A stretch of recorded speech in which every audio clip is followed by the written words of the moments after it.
먼저 드고아라고 하는 것은 테코이, 드고아 사람을 말하는데, 이 드고아는 타카, 손뼉을 치다, 나팔을 불다에서 유래했어요.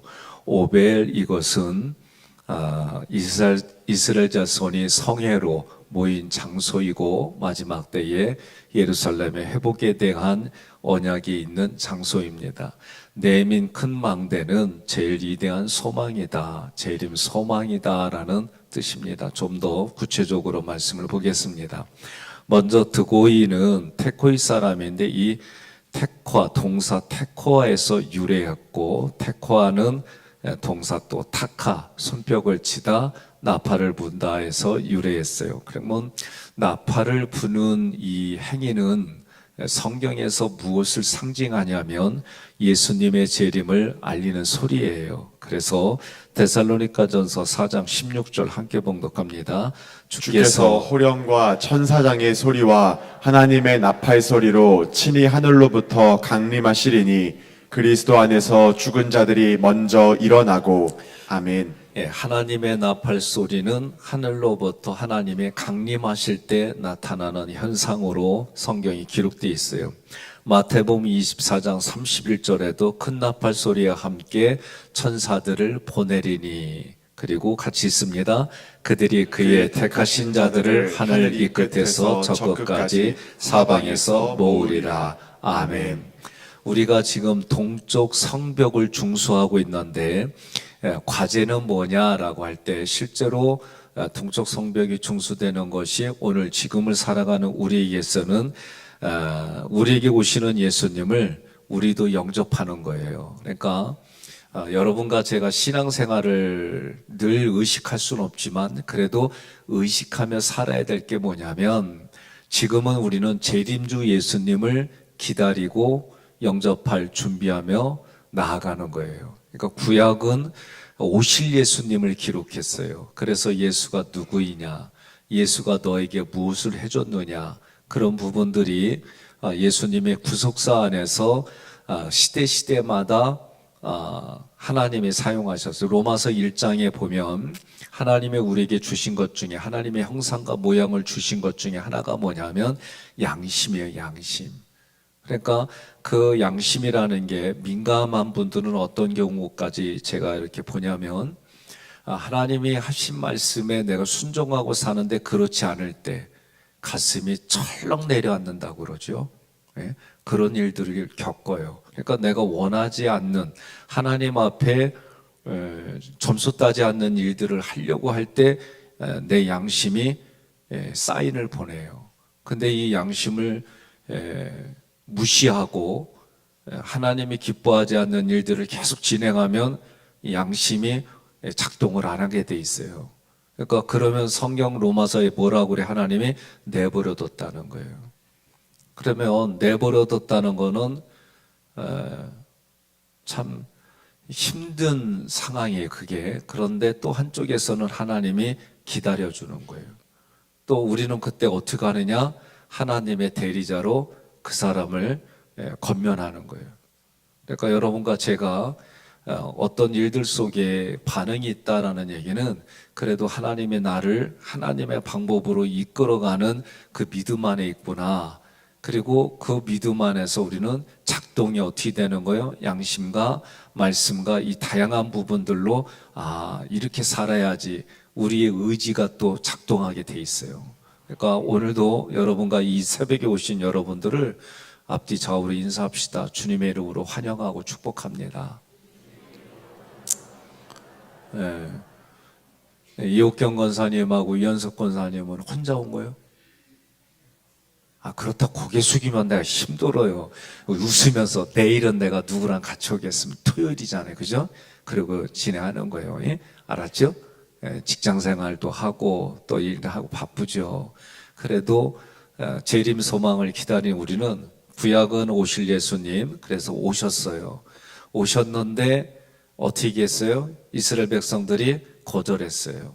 그 오신 예수님이 하나님의 방법으로, 그러니까 하나님의 의라고 할 때는 예수 그리스도를 말해요.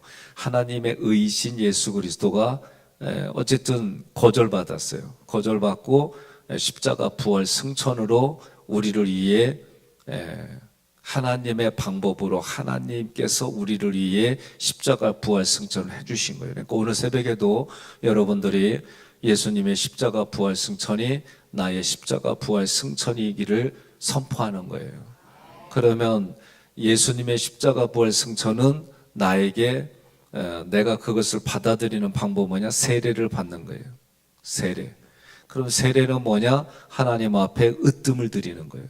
하나님 앞에 으뜸 드린다. 오늘 여러분은 성공한 거예요. 그런 관점에서 예배 드리는 거예요. 그게. 그러니까 첫 시간을 하나님께 드렸어요.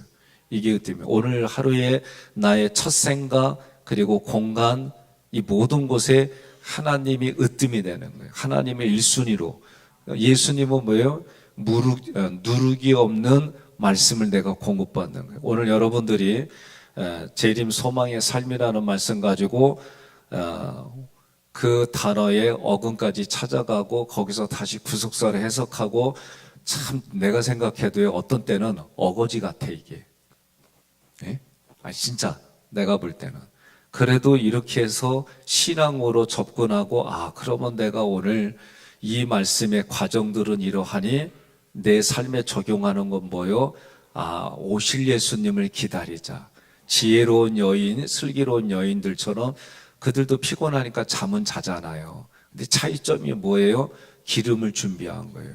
그러니까 지금을 살아가는 우리들에게는 마음의 밭을 기경해서 성전이 거하는 내 마음을 어떻게, 그러니까 이런 부분들을 실제로 도와주지 못하면 신앙생활은 추상적으로 끝나요.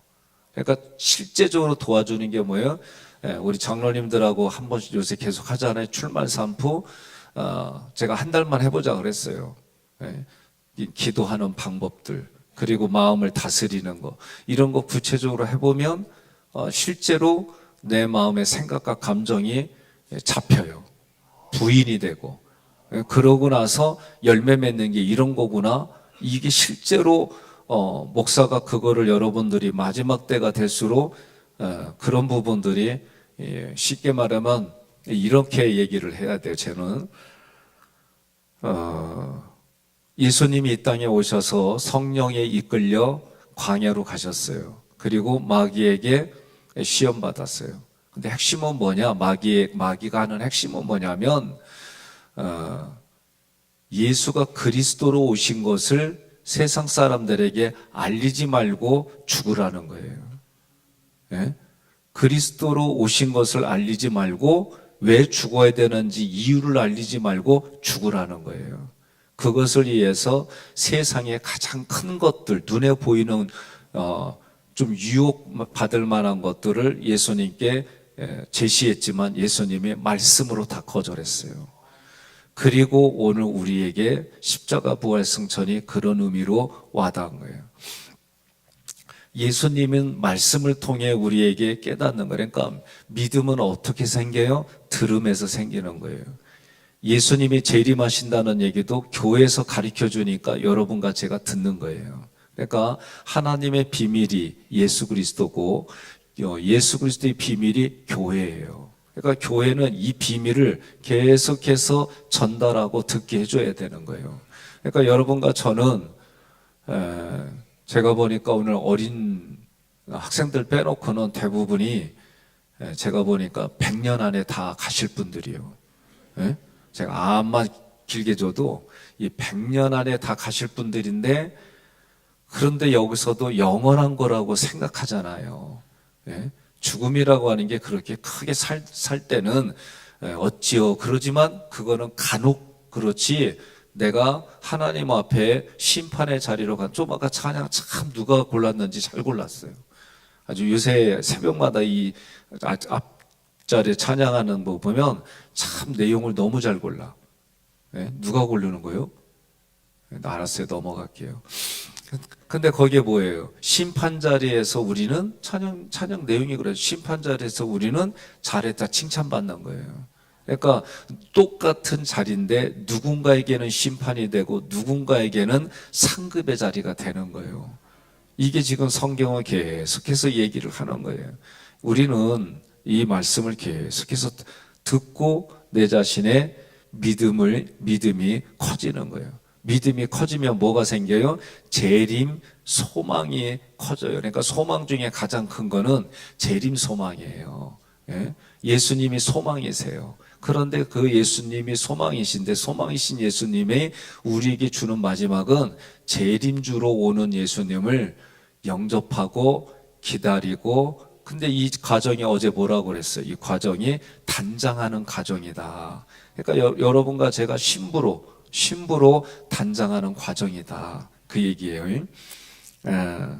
그래서 예수님을 영접하는 부분들인데, 어쨌든 2000년 전에 구약의 성도들은 임마누엘로 오시는 예수님을 배척했어요. 그 예수님이 인자가 되셔서 우리 가운데 오셨지만 자신의 생각과 감정, 아니 어떻게 예수가 하나님이야 라고 하는 그들의 믿기지 못하는 그런 부분들, 그리고 율법의 체계와 교권, 지도자들에 대한 그 자기네들이 그렇게 배워왔어요. 배워왔는데 실체가 오셨으면 깨달아야 돼요. 근데 깨달은 숫자는 얼마 안 돼요. 그리고 핵심을 이루고 있는 지도자들은 다 거절했어요. 거의 다 거절했어요. 그러면 지금을 살아가는 우리들의 모습은 어떨까? 재림주로 오시는 예수님을 확신하느냐 말이에요. 옆 사람한테 물어봐요. 재림주로 오시는 예수님 확신하냐고. 예? 확신해야 돼요. 또 말씀에 대하여 나에게 불신앙의 모습은 없는지, 예수님의 십자가 복음에 대해서 내가 잘못 알고 있는 것은 없는지, 사람이 가지고 있는 교권, 종교 지도자들이 가지고 있는 그 권위로 인해서 신앙에 미비된 것은 없는지. 여러분과 저는 꼭 기억할 건, 주님은 반드시 재림하십니다. 주님의 재림을 기다리는 신앙으로 살아가기를 소망합니다.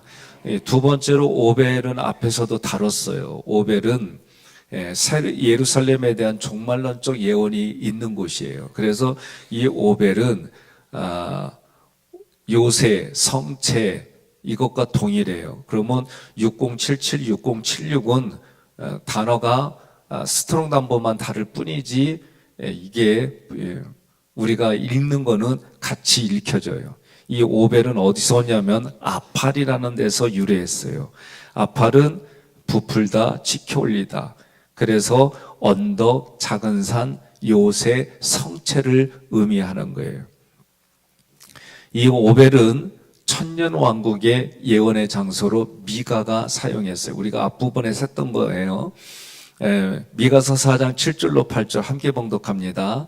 발을 저는 자는 남은 백성이 되게 하며 멀리 쫓겨났던 자들이 강한 나라가 되게 하고, 나 여호와가 시온 산에서 이제부터 영원까지 그들을 다스리리라 하셨나니, 너 양떼의 망대요 딸 시온의 산이여 이전 권능 곧 딸 예루살렘의 나라가 내게로 돌아오리라. 아멘. 그러니까 우리나라는 단어 하나의 뜻밖에 거의 없어요. 예? 우리나라는 단어에, 그리고 기역 또는 모음, 이것 자체에는 뜻이 없어요. 이 자음, 모음, 자음 또는 자음, 모음 이렇게 돼서 거기에는 뜻이 있지만은 외국어들은 대부분 이 단어가 뜻이 다양하게 있어요. 그래서 이 단어들이 문맥에서 쓰이는 용례에 따라 해석이 달라지는 거예요.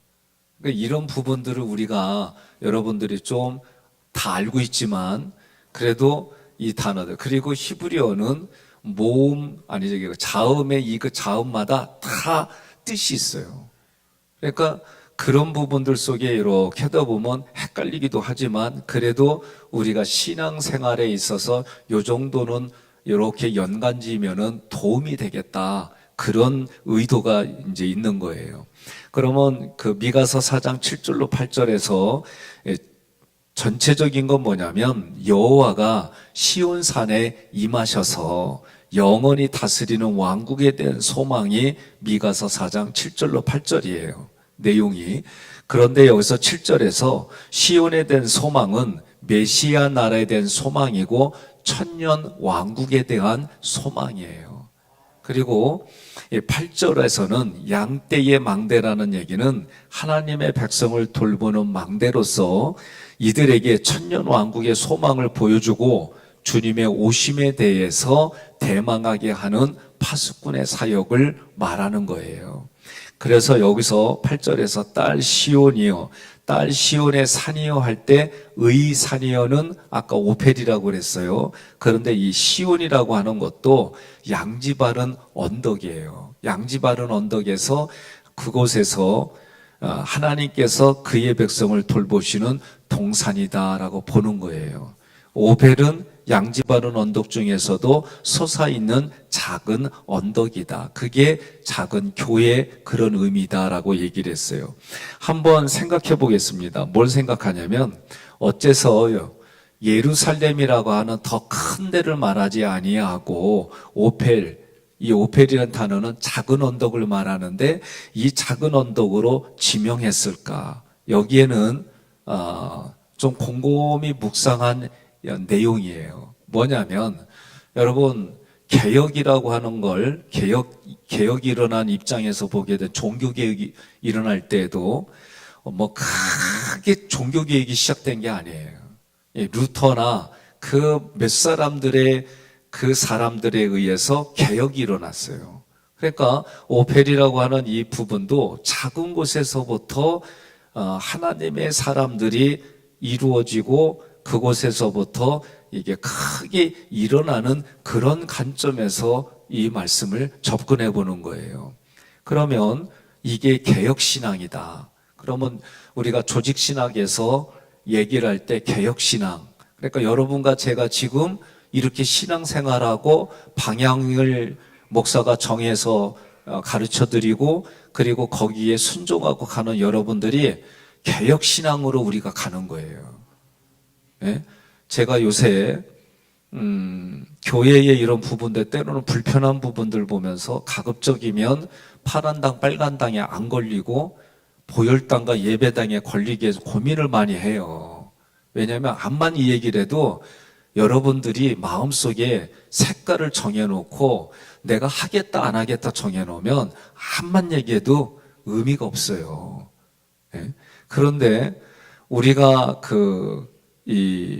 제가 이제 인권이라고 하는 부분, 학교에서도 제가 인권이라고 하는 부분들을 이렇게 보면서 불편한 부분들이 많아요. 근데 우리가 신앙인으로서 인권이라고 하는 거를 너무 강조하면 하나님의 신권은 사라져요. 이거 여러분 알고 있어야 돼요. 이거는 색깔론이 아니에요. 그러니까 성경을 보면 신본주의로 가느냐 인본주의로 가느냐 제가 이거 매일 거의 뭐 설교 때마다 다뤄요. 여러분들이 이걸 얼마나 예민하게 받아들이는지 모르지만 그런데 사람을 중심으로 하는 스토리가 성경에 쓰여 있고 하나님을 중심으로 하는 스토리가 있는데 저는 하나님을 중심으로 스토리를 얘기를 하는 거예요. 이게 신본주의예요. 그런데 인권이라는 이름 속에 자꾸 얘기를 하면 하나님이 중심이 되고 하나님이 계획하고 하나님이 이끌어가는 부분을 볼 수도 없을 뿐만 아니라 그거에 대한 부대끼고 결국은 그렇게 말하는 사람들과의 싸움밖에 안 일어나요. 이런 관점에서 성경을 보지 않으면 오늘 이 나라에 그리고 전 세계에 정치권에 휘말려서 성경의 말씀은 사라지게 돼 있어요. 그 중에 하나가 동성애예요. 동성애에 대해서 성경은 뭐라고 하느냐? 하나님은 가증하게 보는 거고 죄라고 보는 거지 이거를 인권의 차원에서 보게 되면 성경을 부인하고 성경과 싸우는 일밖에 안 나와요. 그런데 이거를 색깔론으로 접근할 거예요. 그러니까 난 속이 터지는 거예요. 교회를 지키고 성경을 지켜야 될 목사고 우리는 그 신앙을 지켜야 될 사람인데 이 말씀을 예배 드릴 때는 그래도 그런가 보는데 나가기만 하면 우리가 그런 모습으로 살아가는 거예요. 이게 한 건이 아니에요. 이런 부분들이. 그러면 어떻게 해야 돼요? 우리는 말씀을 바르게 알고 하나님이 하라는 걸 하고 하지 말라는 걸 하지 않고 단순하게 이 말씀에 접근해야 되는데 너무 복잡하게 접근해요. 그러니까 여러분, 교회 와서는 당 얘기하지 마요. 당 얘기할 때는 저하고만 얘기해요. 그럼 내가 당을 앓고 있는 사람들에게는 음식을 잘 먹어야 됩니다. 운동해야 됩니다. 예배당입니다. 보혈당. 난 이 얘기만 하려고 그래요. 알았어요? 그러니까 뭔 목사님이 의도가 뭔지를 해야지, 의도는 생각 안 하고 다 자기 생각으로 해가지고 접근해가지고 목사님 미워하고 가고 그러지 마요. 아주 나중에 다음부터는 그렇게 하는 분들은 머리를 다 뽑아놓을 건 해가지고 그냥. 자, 여러분과 제가 지금 개혁신앙으로 가는 거예요. 이게 복음주의예요.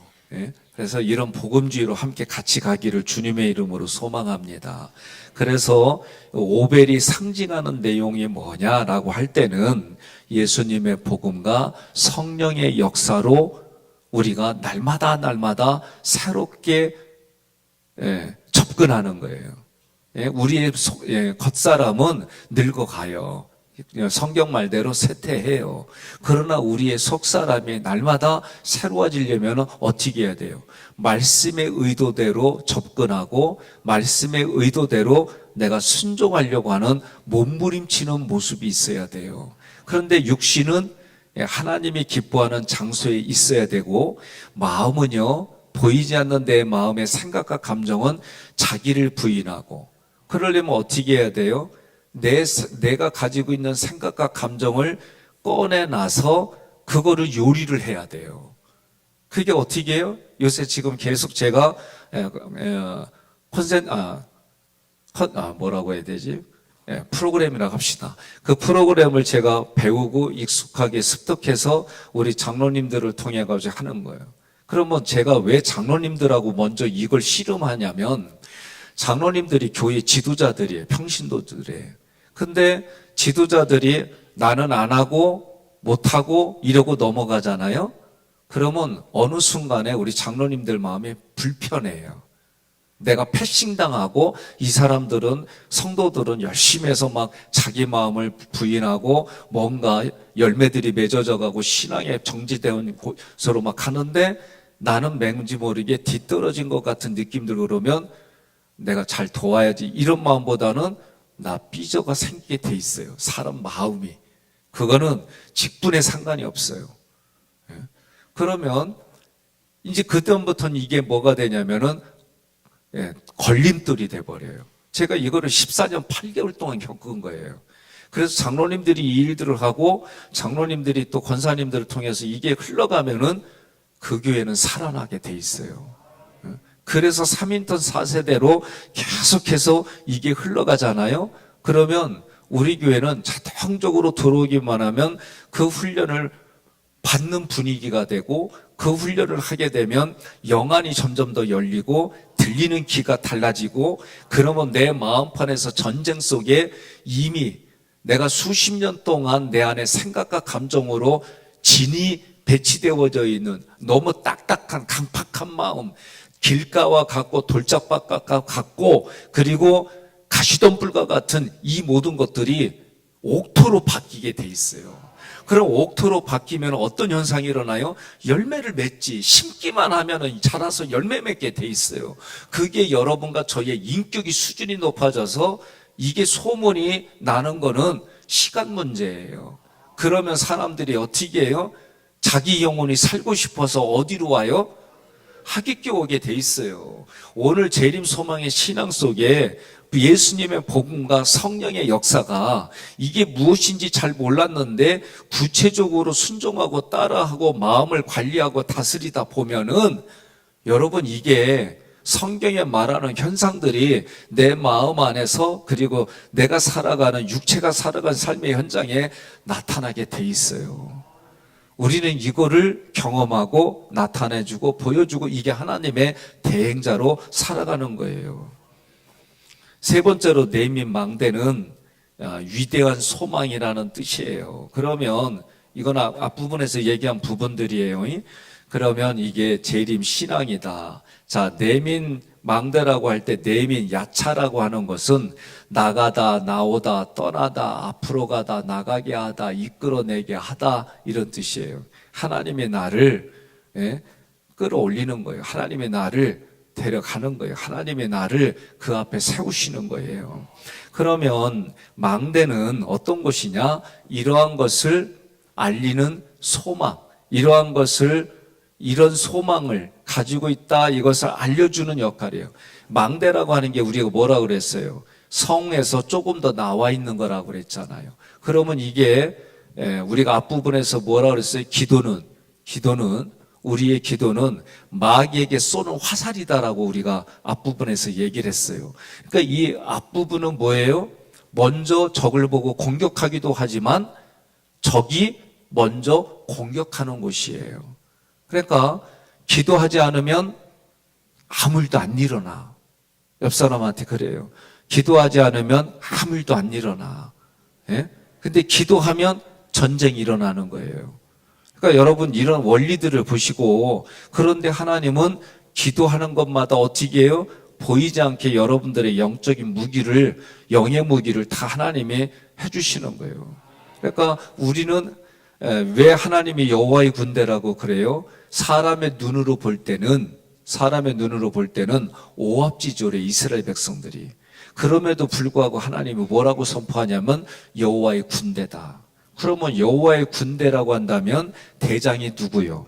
여호와 하나님이세요. 그런데 성경을 읽어보면 뭐예요? 애굽에, 그리고 그 강대국들의 전차, 그 다음에 우리나라 지금으로 하면 탱크, 막 이런 부분들이 그들에게는 600승, 상상 초월하는 그 어마어마한 무기들이에요. 그런데 그걸로 이겼다라고 성경은 얘기하지 않아요. 하나님이 이기게 하신 전쟁이에요. 우리 눈에는 총과 칼을 들고 탱크를 타고 미사일을 쏘고 이건 우리들 눈에 보이는 거예요. 그러나 이 모든 부분들에는 하나님이 운행하신다라고 믿고 사는 거예요. 여러분과 제가 이 부분들, 지금 전 세계적으로 전쟁이 일어나는 데가 러시아, 우크라이나, 그 다음에 중동, 그리고 외국인들이 볼 때 한국과 북한도 이런 전쟁 중에 장소로 보는 거예요. 그런데 우리는 어떻게 살아요? 웬 전쟁? 그러고 우린 살고 있어요, 지금. 미국에서 볼 때는 여기는 화약고예요. 그래서 제가 평택에서 목회를 할 때에 미국 군인 가족들이 있어요. 그러면 이 사람들은 어떤 훈련하느냐? 위급한 신호가 따르면 무조건 그 부대로 다 오게 돼 있어요. 그리고 거기는 함부로 못 들어가요. 시민증만 있는 사람들, 가족들이 있는 사람들만 들어가요. 들어가면 어떻게 돼요? 안전하다라고 보는 거예요, 그들은. 전쟁이 일어나면 그 땅은 우리나라 땅이 아니에요. 치의 법권 지역이에요. 그러니까 우리가 살아가는 현실에서도 이런 부분들을 보면서 저는 한때 토요명화를 그래서 자주 보면 안 돼요. 토요명화 봤더니 내 마음속에는 미국은 좋은 사람, 인디언은 나쁜 놈, 막 이런 사고가 나중에 제가 어떤 생각이 되냐면 우리나라가 52번째 주가 됐으면 좋겠다. 죄송해요. 나도 한때 이런 생각한 적이 있어요. 왜 계속 보고 듣다 보니까. 그러면 죄송해요. 일제시대 때 일제에 교육을 받은 사람은 일본이 항복할 때 한국 사람임에도 불구하고 원통하고 통곡하며 눈물을 흘렸어요. 왜? 일본이 패망했다고. 그러면 내가 이 얘기를 하는 의도는 뭐냐? 무엇을 듣고 보느냐에 따라 사람의 마음은 다르게 돼 있어요. 우리의 마음은. 그러니 오늘 우리가 교회에서는 무엇을 들어야 되느냐? 말씀을 듣지 않으면, 그래서 하나님의 비밀이 예수 그리스도, 예수의 비밀이 교회인데 교회에서 비밀이신 예수 그리스도를 전하지 않는다는데, 그런데 뭘 듣고 가겠냐고요.